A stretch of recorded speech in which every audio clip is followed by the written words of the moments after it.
দক্ষিণ দিনাজপুর জেলার কুশমন্ডি ব্লকের অন্তর্গত মালিগাঁও গ্রাম পঞ্চায়েতের হাঁসনগর এলাকায় এসআইআর সংক্রান্ত আতঙ্কে হৃদরোগে আক্রান্ত হয়ে মৃত্যু হল ৫০ বছর বয়সী জয়ন্তী সরকারের। ঘটনাকে কেন্দ্র করে গোটা এলাকায় তীব্র চাঞ্চল্য ছড়িয়েছে।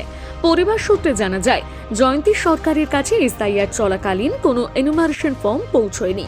পাশাপাশি ভোটার কার্ডেও বেশ কিছু গরমিল থাকায় তীব্র আতঙ্কে ভুগছিলেন।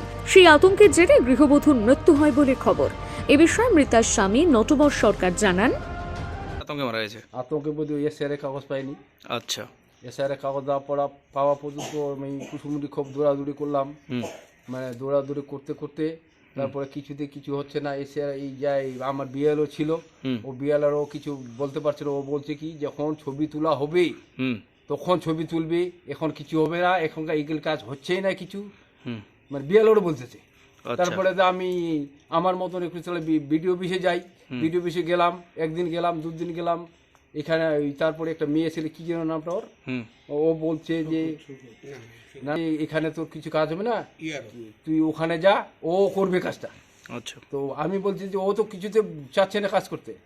তারপরে ওখান থেকে আসে বলতে ওই যে নাটারু আর নটবর আর ২৪ সালের ফর্মটা পাইনি। আচ্ছা, ২৫ সালের ২৪ সালের আছে, ২০০২ সালের আছে, মানে ২৫ সালের ফর্ম নাই, এসআইআর ফর্ম নাই। আচ্ছা, এটা নিয়ে ওর বেশি আতঙ্ক। ছবি আলাদা, এটা ছবি আমার এটাতে ভোট দিতে পারেনি। এটাতে ভোট দেওয়ার পরে আমি অঞ্চলে দরখাস্ত করলাম। অঞ্চলে দরখাস্ত করে চৌকিদার আমাকে এটা আনে দিল। আচ্ছা, এই ছবিটা আনা দেওয়ার পরে তখন আমরা দেখছি যে এই ছবি আমার বউরও নয়, বা নাটারু নামটা না থেকে নটবর হয়ে গেছে। আচ্ছা, এইটাই নি সব সবকে চাইছি যে এখন আমি তো ভাবি স্ত্রীর কি পাচ্ছি না যে কি করা যায়। এ বিষয়ে কুশমন্ডি পঞ্চায়েত সমিতির সহ সভাপতি আব্দুল কাদের মিয়া জানান, যে এসআইআর নিয়ে এই আতঙ্কের জেরে আমি দেখেছিলাম যে ওই ভোটার ২০০২ সালে ভোটার তালিকায় ওর নাম ছিল জয়ন্তী সরকার, স্বামী হচ্ছে নাটারু সরকার। কিন্তু যখন এনুমারেশন ফর্ম ফিল আপ হয় তখন কিন্তু ওর ফর্ম পাওয়া যায়নি। আচ্ছা, যেহেতু নাটারু সরকার এবং জয়ন্তী সরকার এবং নটবর সরকার হয়ে গেছে, অতএব ওই ফর্মটা ও পায়নি। আমরা কিন্তু আমাদের দলের পক্ষ থেকে আমাদের দায়িত্বে ছিল সৈকত শিকদার, তাকে বলে কয়ে এবং বিএলওকে দিয়ে পরবর্তীকালে আমরা জমা করেছিলাম। আজকে আমরা শুনলাম দুঃসংবাদ যে না ওই সত্যি ওই মহিলা এই এসআইআর আতঙ্কে আজকে মারা গেছে। আজকে না কয়েকদিন আগে মারা গেছে, শনিবারে।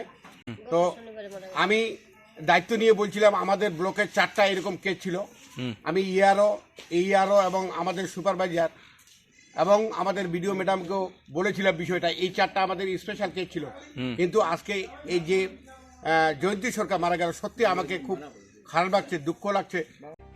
এ বিষয়ে মালিগাঁও গ্রাম পঞ্চায়েত প্রধান ফুলমালা রায় বিশ্বাস জানান, এসআইআর আতঙ্কে মারা গেছে। কারণ আমাদের গ্রাম পঞ্চায়েত এরিয়াতেই, আমাদের গ্রাম পঞ্চায়েতের জিকুল সংসদ হাঁসনগর পাড়ার নাম, সেখানে সেই মহিলার এসআইআর নাম আসেনি এবং নামের ভুল ভ্রান্তি আছে। কি নাম ছিল? নাম ছিল জয়ন্তী, আর স্বামীর নাম ছিল নটবর সরকার। তো সেই জায়গায় তার নাম ভুল এসেছে এবং সেটা আমাদেরকে জানিয়েছিল। আমরাও সেটা চেষ্টা করেছিলাম যেটা তার নামটা আবার সঠিক করে আসবার জন্য, তার নামটা যেন ভোটার লিস্টে থাকে। এটা আমাদের প্রশাসনিক দিক থেকে দেখা হয়েছিল, অঞ্চলের বিষয় থেকে। তো সেটা ইতিমধ্যেই তিনি এতটাই আতঙ্ক, তিনি বলেছিল যে তার অ্যাকাউন্টে টাকা আছে, সেই টাকার কিছু হবে না, আমরা সব দিকটা সামলে নেব, আপনি ভয় পাবেন না। কিন্তু তিনি এতটাই আতঙ্কে হঠাৎ স্ট্রোক হয়ে মারা যান। কুশমন্ডি থেকে দিলদার আলীর প্রতিবেদন, নিউজ টুডে।